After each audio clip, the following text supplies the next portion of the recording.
Hello foodies, welcome to cook with Sai Shubha channel. ನಾನು ಇವತ್ತು simple and ಕ್ವಿಕ್ಕಾಗಿ ಚಪಾತಿ, ರೈಸ್, ಪೂರಿ, ರೊಟ್ಟಿ, ಅಕ್ಕಿ ರೊಟ್ಟಿ, ಜೋಳದ ರೊಟ್ಟಿ ಜೊತೆಗೆ ಎಲ್ಲದಕ್ಕೂ ಬೆಸ್ಟ್ ಕಾಂಬಿನೇಷನ್ ಆಗಿ ಸಿಂಪಲ್ ಆ್ಯಂಡ್ ಈಸಿಯಾಗಿ ಎಣ್ಗಾಯಿ ಬದನೆಕಾಯಿ ಮಾಡಿ ತೋರಿಸ್ತಿದ್ದೆ. ಬ್ಯಾಚುಲರ್ಸು ಮತ್ತು ವರ್ಕಿಂಗ್ ವುಮೆನ್ ಎಲ್ಲರೂ ಕೂಡ ಒಂದು 10 ನಿಮಿಷದಲ್ಲಿ ಟೈಮ್ ಇಲ್ಲ ಅನ್ನೋ ಟೈಮಲ್ಲಿ ಈ ಒಂದು ಎಣ್ಗಾಯಿ ಬದನೆಕಾಯಿ ಮಾಡಿ ನೋಡಿ.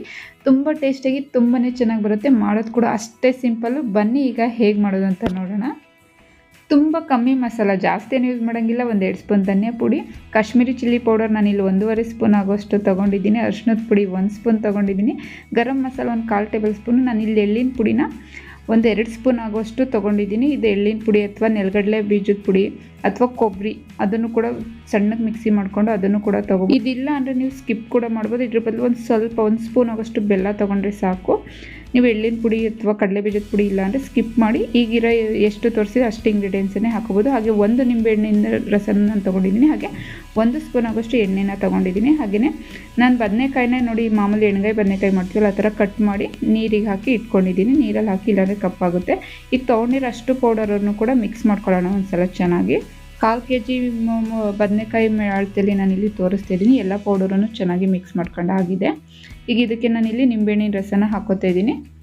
1 ದಪ್ಪ ನಿಂಬೆಹಣ್ಣಿನ ರಸನ ಪೂರ್ತಿಯಾಗಿ ಹಾಕ್ಕೊಂಡಿದ್ದೀನಿ. ಹಾಗೆ 1 ಸ್ಪೂನ್ ಆಗೋಷ್ಟು ಎಣ್ಣೆ, ಇದಿಷ್ಟನ್ನು ಹಾಕ್ಕೊಂಡು ಮಿಕ್ಸ್ ಮಾಡ್ಕೊಳ್ಳೋಣ. ಮಿಕ್ಸಾಗಿ ಸ್ವಲ್ಪ ಗಟ್ಟಿ ಆಯಿತು ಅಂದರೆ ಇನ್ನೊಂದು ಸ್ಪೂನ್ ಎಣ್ಣೆನ ಹಾಕ್ಕೊಂಡು ಮಿಕ್ಸ್ ಮಾಡ್ಕೊಳ್ಳಿ. ನಾನಿಲ್ಲಿ ತೊಗೊಂಡಿರೋ ಮೆಜರ್ಮೆಂಟ್ಗೆ ಇದು ಕರೆಕ್ಟಾಗಿದೆ. ಎಲ್ಲನೂ ಹಾಕ್ಕೊಂಡು ಒಂದ್ಸಲ ಕೈಯಲ್ಲೇ ಎಲ್ಲದೂ ಮಿಕ್ಸ್ ಮಾಡ್ಕೊಳ್ಳೋಣ. ನಿಂಬೆಹಣ್ಣಿನ ರಸ, ಎಣ್ಣೆ ಎಲ್ಲದಕ್ಕೂ ಚೆನ್ನಾಗಿ ಮಿಕ್ಸ್ ಆಗಬೇಕು. ಈಗ ಇದು ರೆಡಿಯಾಗಿದೆ. ಇದಕ್ಕೆ ನಾವು ಬದನೆಕಾಯಿ ಕಟ್ ಮಾಡಿ ಇಟ್ಕೊಂಡಿದ್ವಲ್ಲ ಅದರೊಳಗಡೆ ಸ್ಟಫಿಂಗನ್ನು ತುಂಬ್ಕೊಳ್ಳೋಣ. ತುಂಬ ಸಿಂಪಲ್ಲು, ಏನು ರುಬ್ಬಂಗಿಲ್ಲ, ಏನಿಲ್ಲ, ತುಂಬಾ ಈಸಿ. ನೀವು ಎಳ್ಳು ಇಲ್ಲ ಅಂದರೆ ಬಿಳಿ ಎಳ್ಳು ಹಾಕ್ಕೊಂಡಿದ್ದೀನಿ, ಅದಿಲ್ಲ ಅಂದರೂ ಕೂಡ ನೀವು ಹಾಗೇನೂ ಕೂಡ ಮಾಡಿ ತುಂಬ ರುಚಿಯಾಗಿ ಬರುತ್ತೆ. ಸ್ವಲ್ಪ ಬೆಲ್ಲನ ಹಾಕ್ಕೋಬೇಕಾಗುತ್ತೆ ಎಳ್ಳು ಬದಲು, ಅಥವಾ ನೆಲಗಡಲೆ ಬೀಜ, ಕೊಬ್ಬರಿ, ಇವು 3 ಬದಲು ಸ್ವಲ್ಪ ಬೆಲ್ಲ ಹಾಕ್ಕೊಂಡು ಲೈಟಾಗಿ ಸ್ವೀಟ್ನೆಸ್ ಬರುತ್ತೆ. ಅದು ಕೂಡ ಚೆನ್ನಾಗಿ ಬರುತ್ತೆ ಟೇಸ್ಟು. ನಿಮ್ಗೆ ಸ್ವಲ್ಪ ಗ್ರೇವಿ ಥರ ಬೇಕು ಅಂದರೆ ಈ ನೆಲಗಡಲೆ ಬೀಜ ಅಥವಾ ಎಳ್ಳು ಈ ಥರ ಯಾವುದನ್ನಾರು ಒಂದನ್ನು ಯೂಸ್ ಮಾಡ್ಕೊಳ್ಳಿ. ಸ್ವಲ್ಪ ಗ್ರೇವಿ ಬೇಕು ಅಂದರೆ, ಇಲ್ಲಾಂದರೆ ಅದನ್ನೇನು ಯೂಸ್ ಮಾಡೋದೇನು ಬೇಡ, ಸ್ಕಿಪ್ ಕೂಡ ಮಾಡ್ಬೋದು. ನಾನು ಇವಾಗ ಎಲ್ಲ ಮುಳುಗಾಯಿಗೂ ಕೂಡ ಇದೇ ಥರನೇ ಸ್ಟಫಿಂಗ ತುಂಬ್ಕೊತಾ ಇದ್ದೀನಿ. ಪೂರ್ತಿಯಾಗಿ ಚೆನ್ನಾಗಿ ಈ ಥರ ತುಂಬಿ ಇಟ್ಕೊಳ್ಳೋಣ. ನೋಡಿ ಈ ಥರ ಈಗ ಎಲ್ಲದಕ್ಕೂ ತುಂಬ್ಕೊಂಡು ಆಗಿದೆ. ಈಗ ಉಳಿದಿರೋ ಪೌಡರ್ ಇದೆಯಲ್ಲ ಅದರ ಲಾಸ್ಟಿಗೆ ಗ್ರೇವಿಗೆ ಹಾಕ್ಕೊಳ್ಳೋಣ. ನೋಡಿ ಇಷ್ಟು ನಾನು ಸ್ಟಫಿಂಗ್ ತುಂಬ್ಕೊಂಡು ಇಷ್ಟು ಉಳಿದಿದೆ. ನಿಮಗೆ ಗ್ರೇವಿ ಬೇಕು ಅಂದರೆ ನೋಡಿ ಇದು ಸ್ವಲ್ಪ ಇರುತ್ತೆ, ಇದನ್ನು ಲಾಸ್ಟಿಗೆ ಹಾಕ್ಕೊಳ್ಳೋಣ.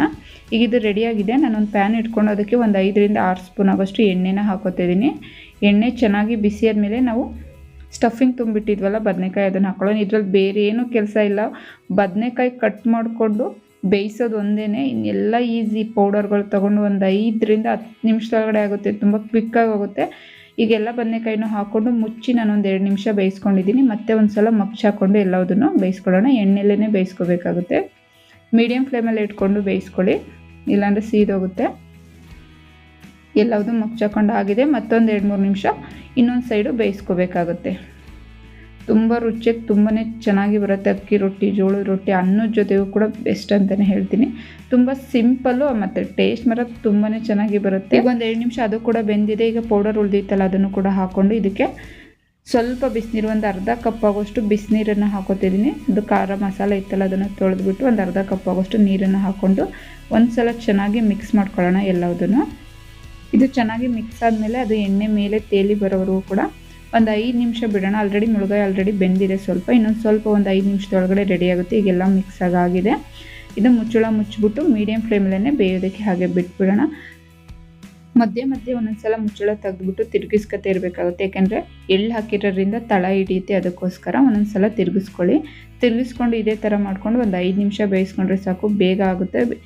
ಬದನೆಕಾಯಿ ಕೂಡ ಬೇಗ ಬೆಂದೋಗುತ್ತೆ. ನೋಡಿ ಈಗ ಒಂದು 5 ನಿಮಿಷ ಆಗಿದೆ, ರೆಡಿಯಾಗಿದೆ. ಬದನೆಕಾಯಿ ಬೆಂದಿದೆ, ಎಷ್ಟು ಚೆನ್ನಾಗಿ ಕಾಣಿಸ್ತಿದೆ. ಎಣ್ಣೆ ಎಲ್ಲ ಚೆನ್ನಾಗಿ ಬಿಟ್ಟಿದೆ. ಈ ಟೈಮಲ್ಲಿ ಸ್ವಲ್ಪ ಸಾಂಬಾರು ಸೊಪ್ಪನ್ನು ಕೂಡ ಹಾಕ್ಬಿಟ್ಟು ನಾನಿಲ್ಲಿ ಮಿಕ್ಸ್ ಮಾಡ್ಕೊತಿದ್ದೀನಿ. ನಾನಿಲ್ಲಿ ಪೂರ್ತಿಯಾಗಿ ಡ್ರೈ ಮಾಡ್ಕೊಂಡಿದ್ದೀನಿ. ನಿಮ್ಗೆ ಸ್ವಲ್ಪ ಏನಾರು ಗ್ರೇವಿ ಥರ ಬೇಕು ಅಂದರೆ ಒಂದು ಸ್ವಲ್ಪ ನೀರು ಹಾಕ್ಕೊಂಡು ನೀವು ಗ್ರೇವಿ ಥರ ಮಾಡ್ಕೋಬೋದು. ಈಗ ಇದು ರೆಡಿಯಾಗಿದೆ. ನಾನೊಂದು ಸರ್ವಿಂಗ್ ಪ್ಲೇಟ್ ತೊಗೊಂಡು ಸರ್ವ್ ಮಾಡ್ತಿದ್ದೀನಿ. ನೋಡಿರಲ್ಲ ಈ ಎಣ್ಗಾಯಿ ಬದನೆಕಾಯಿ ಮಾಡೋದು ಎಷ್ಟು ಸಿಂಪಲ್ ಅಂತ, ಟೇಸ್ಟ್ ಅಷ್ಟೇ ಚೆನ್ನಾಗಿ ಬರುತ್ತೆ. ಇದರಲ್ಲಿ ಬೇಯಿಸೋದು ಒಂದೇ ಕೆಲಸ ಬದನೆಕಾಯಿ, ಅದನ್ನು ಬಿಟ್ಟು ಇನ್ನೇನು ಕೆಲಸ ಇರಲ್ಲ. ಟೇಸ್ಟ್ ಮಾತ್ರ ನೀವು ಎಣ್ಗಾಯಿ ಬದನೆಕಾಯ್ದು ಏನು ಟೇಸ್ಟ್ ಬರುತ್ತೋ ಅದೇ ಟೇಸ್ಟಲ್ಲಿ ಬರುತ್ತೆ. ತುಂಬ ಬ್ಯುಸಿ ಇದ್ದಾಗ, ಟೈಮ್ ಇಲ್ಲ ಅಂದಾಗ, ಏನಾರು ಸಿಂಪಲಾಗಿ ಮಾಡ್ಕೋಬೇಕು ಅಂದಾಗ ಈ ಒಂದು ಪಲ್ಯನ ಮಾಡ್ಕೊಳ್ಳಿ, ತುಂಬ ರುಚಿಯಾಗಿ ಬರುತ್ತೆ. ರೈಸು, ಚಪಾತಿ ಎಲ್ಲದಕ್ಕೂ, ರೊಟ್ಟಿ ಎಲ್ಲದಕ್ಕೂ ಬೆಸ್ಟ್ ಅಂತಲೇ ಹೇಳ್ತೀನಿ. ಒಂದ್ಸಲ ಟ್ರೈ ಮಾಡಿ ಮತ್ತೆ ಮತ್ತೆ ಮಾಡ್ಕೋತೀರಾ. ಹಾಗೆ ಫ್ರೆಂಡ್ಸ್ ವಿಡಿಯೋ ಇಷ್ಟ ಆಗಿದೆ ಅಂತ ಅನ್ಕೋತೀನಿ. ವಿಡಿಯೋ ಇಷ್ಟ ಆದರೆ ಪ್ಲೀಸ್ ಆದಷ್ಟು ಲೈಕ್ ಮಾಡಿ, ಫ್ಯಾಮಿಲಿ ಆ್ಯಂಡ್ ಫ್ರೆಂಡ್ಸ್ಗೆ ಶೇರ್ ಮಾಡಿ. ಮತ್ತಷ್ಟು ನ್ಯೂ ರೆಸಿಪೀಸ್ಗಾಗಿ ನನ್ನ ಚಾನಲ್ ಸಬ್ಸ್ಕ್ರೈಬ್ ಮಾಡ್ಕೊಂಡು ನೋಡಿ ಫ್ರೆಂಡ್ಸ್. ಮತ್ತೊಂದು ನ್ಯೂ ರೆಸಿಪಿಗೆ ನಾನು ನಿಮ್ಮನ್ನು ಮೀಟ್ ಮಾಡ್ತೀನಿ. ಅಲ್ಲಿವರೆಗೂ ನಮಸ್ಕಾರ.